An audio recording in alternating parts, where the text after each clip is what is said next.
Welcome to Regis World Literature. This is Lesson 31, Writing, Part 2. And what we're discussing today is how to write the narrative essay. Now, as the name would imply, the narrative essay is about the retelling. In other words, you will retell the story.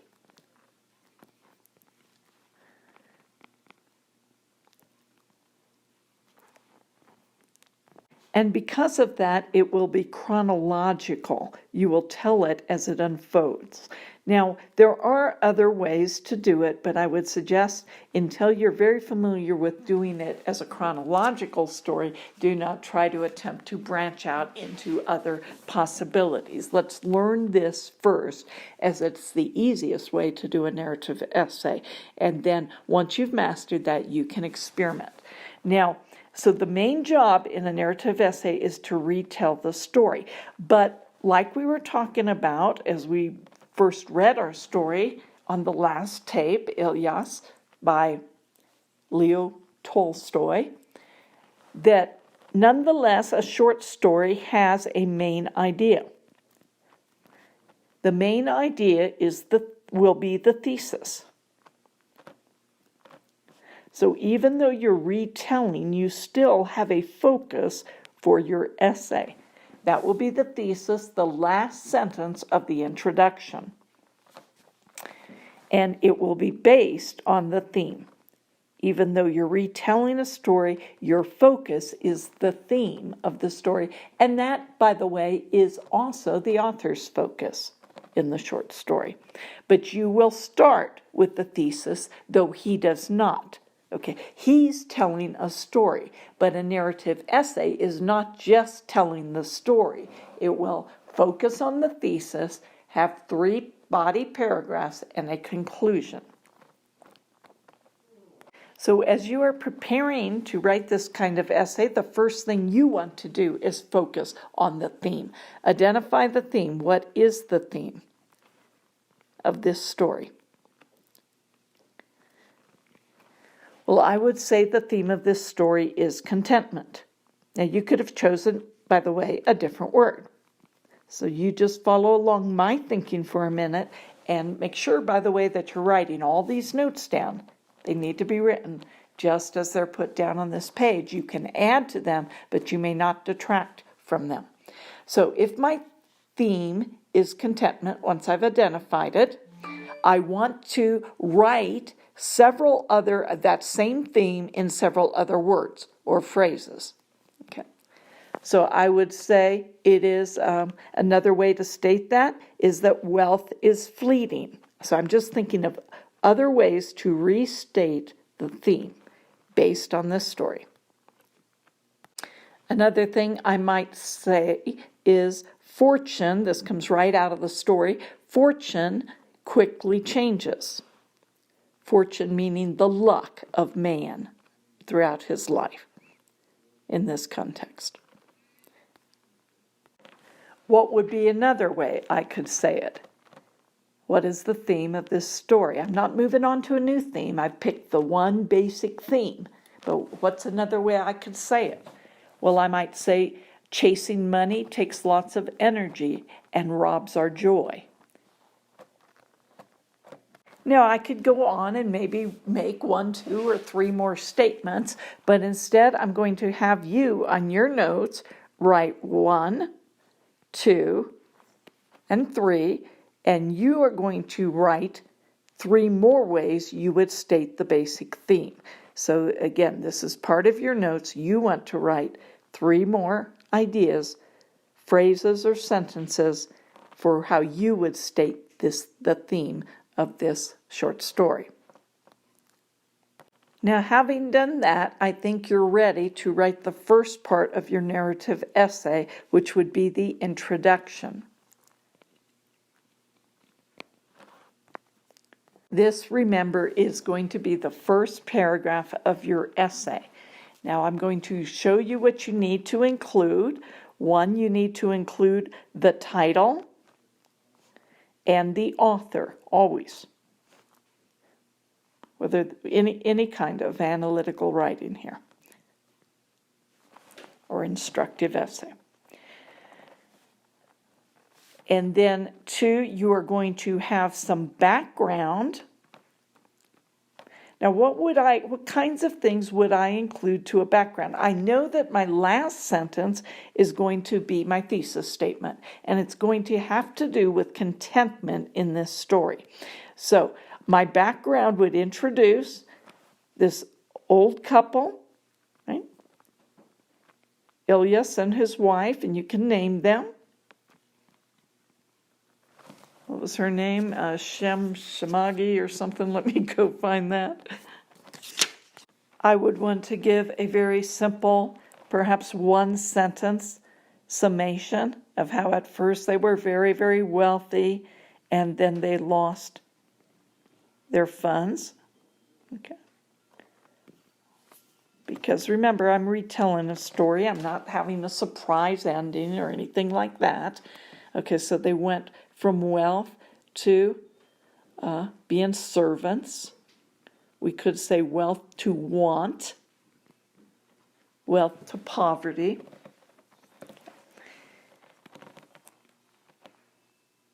And we could talk about their children if you want, but you don't have to. So, okay, so that might be enough. And then 3, so I would say 2 to 3 sentences here, or even 1 to 3. It doesn't matter. It doesn't have to be that long, okay?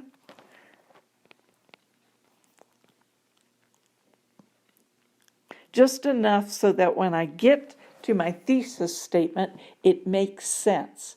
I have enough context. It provides background information or context for the thesis statement. So the thesis statement doesn't hit me right out of the blue and I don't know what we're talking about. That's the goal of the background information. Now 3 would be my thesis statement, and what's it going to be based on? It's going to be based on the theme, and I can choose my first, on the left side here, I could choose my first statement, contentment, or any other articulation of it that I like. All right, so this is going to feed in, this whole section here is going to feed in to my thesis statement. So what would it look like? Okay, if I were just saying this on the top of my head, I would say something like this. In Leo Tolstoy's famous short story, Ilyas, he wrote a poignant and thoughtful tale about what really leads to happiness. Something like that as my first sentence. Okay. In the last sentence, I would say something like this. In this story, Ilyas and Shamagi learn through the trials of their life that what they thought gave them happiness and success was empty, and they discovered a new contentment in their last days. Something like that. You do it your own way, right? You can do it, but these are the elements. So before you go on, I want you to pause. This is on your note-taking page. You're going to write your own introduction. So go ahead and put it on pause. And know that 5 to 8 sentences gets the job done. One of the things I'm trying to do by demonstrating all this is that you don't have to take hours and hours to write an essay. Okay. Now, of course, some of you might not be good spellers or good with your punctuation yet.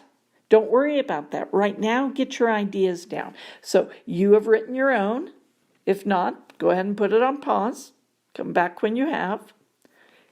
And of course, when I check this in your notes section, as I collect your Les Miserables unit, this will be graded. So not graded for punctuation, but graded for completion. So make sure you write it out. Don't just write squiggly lines like I did. Don't skip over this part of the assignment. This is part of the notes I'll be looking for.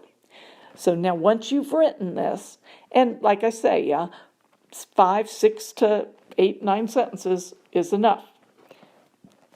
Now let's go on to develop the rest of the essay.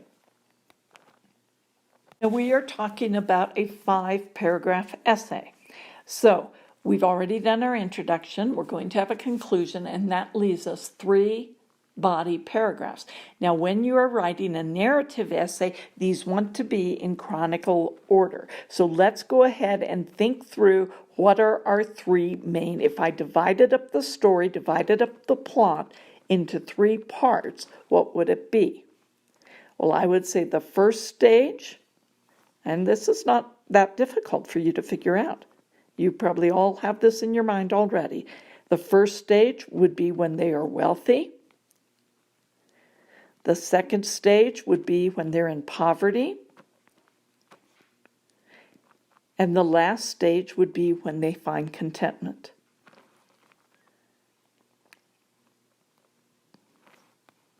Now remember, these are 3 paragraphs. Now when you've designed your paragraphs and you know what's going to be in each one, please remember that I don't want to talk in my first paragraph about their poverty.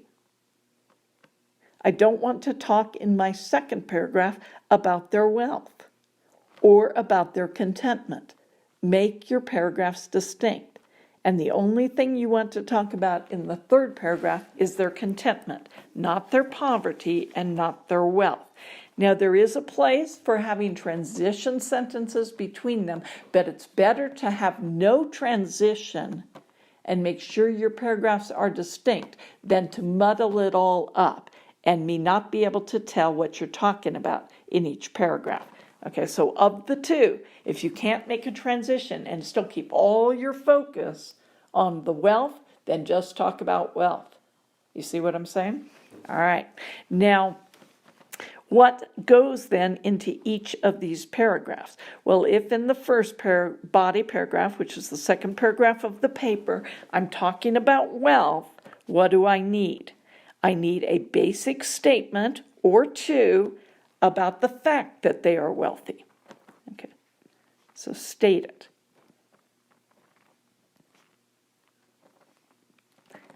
Ilyas and his wife were known as the wealthiest couple in the region. In fact, people had heard of their reputation and importance from far away. State it, 1 sentence or 2. Next thing you need is to outline it. Okay, you must have 3 examples. So look at your paper real quick. Go look at your short story and find 3 examples about their wealth.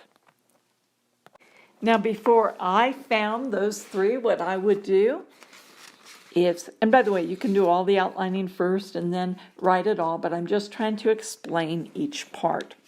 Okay, so put a line on your paper or on your short story where we go from section 1, wealthy, to section 2, impoverished.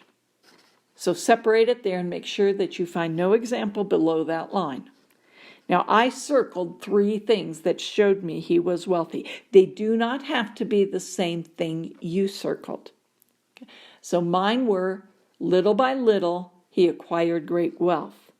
So he was not wealthy at the beginning, but this is part of the story.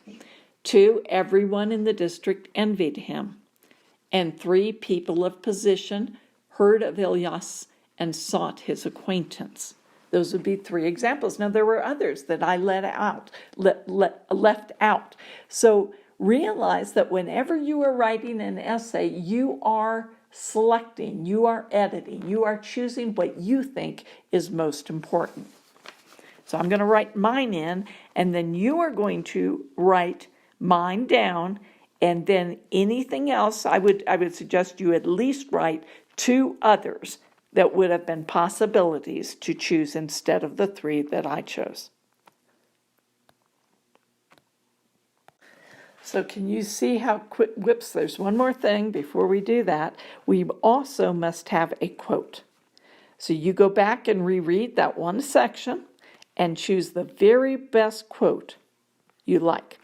for this first paragraph. Stop where you get to them starting to become poor, because you cannot include anything below that line. So you choose your quote, and I'll choose mine. So there would be my quote. And you can see that you're telling this story in chronological order. What am I doing for this first paragraph? I'm saying Ilyas and his wife were very wealthy, or although they did not start off wealthy, they acquired wealth little by little until they were rich, very rich indeed, or something. You're making a statement about the wealth, and then you are giving 3 examples, right? 1, 2, 3.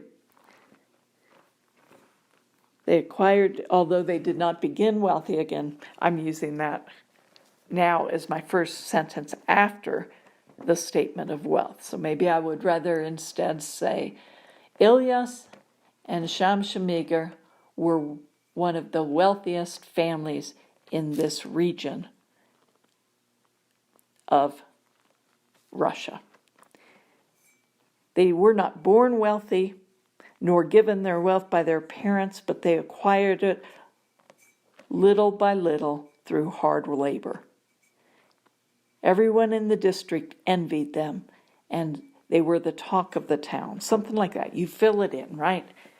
People from every position of life, near and far, had heard of them, and many sought to be their friends, feeling that their wealth would also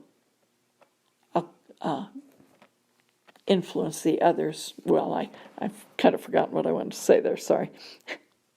How about something like this? For everyone knows that when you are a friend of a wealthy person, you yourself must have some importance. Something like that. You can make it whatever you want. You can add other ideas in. You must at least have 3 specific examples taken from the story, and then work the quote in wherever you think it's best. Okay? They acquired their wealth little by little. That's probably where I'd want to put that. In fact, they worked from morn till night, rising earlier than others and going later to bed. Now, as I wrote down these notes, one more thing to say, I used the words and the language of the paper. You would probably want to restate these in your own words, okay, or put them in quotes. But you must have what? In every body paragraph, 3 examples and 1 quote. I look for those things, and so do other teachers as well.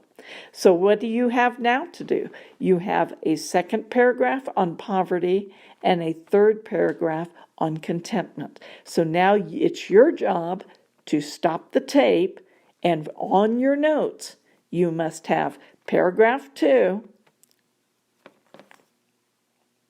and paragraph 3. Again, not making them into sentences yet, just writing your big ideas. So let's be clear, what I've written in red, you must write filling in all the squiggly lines. In addition, I want you to put an arrow from your quote to where you think it best fits. Then we're going to do the same thing with our third paragraph. So you must make sure that this is filled in on your note page. Now we're going to move to the last idea, and that is, how do we write then a conclusion? Now notice that even though I am telling the story in chronological order, I still have not only the organization of what happens when, first, second, third, but I also have the organization of idea. I've moved from the big idea, first wealth, then poverty, then contentment. It's a great mistake to have a narrative essay and you just say, and then this happened, and then this happened, and then this happened, and then this happened. No, you have a focus to your storytelling. All right, now let's go to the conclusion. By the way, before I move on, let me mention, because the last paragraph of the body is on contentment, it would be a wonderful place to go look at some of that list, some of your suggestions at that list when you first identified the theme as contentment, and you reworded that in whatever, 4, 5, 6 different ways. So draw up one of those and include that, because we are moving towards the theme here. So draw up one of those sentences you created at the beginning or phrases you created at the beginning and include that in this third paragraph. Now let's go to the conclusion.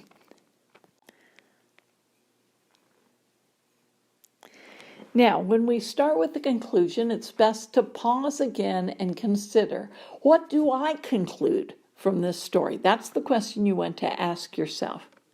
Okay. What am I drawing from this story? Well, I'm drawing the idea, and this, you might look back at your very first list on themes, but I'm drawing the idea that though I might spend a lot of time and energy amassing great wealth, there's no guarantee that it will always be there. Okay, there is no guarantee that it won't be lost. Many things can lose it. What are some of the examples here in the story? A crop failed. A disease might break out. A bad harvest. Okay. Thieves break in and steal. Okay. Lots of things can cause us to lose our wealth. Okay. So, can we live a contented life if it's dependent? Now, I'm just talking these ideas over in my own mind. Can I live a contented life if it's dependent on wealth, if wealth can easily be lost again? What do you think? That's the kind of thing I want to write in the conclusion.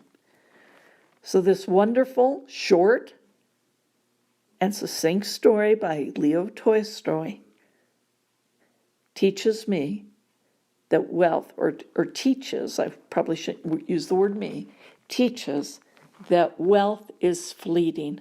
One can spend all their energy amassing it, and it can be taken away in a day. Okay. So how does one live contentedly? Okay. By realizing where one really ought to spend their energies.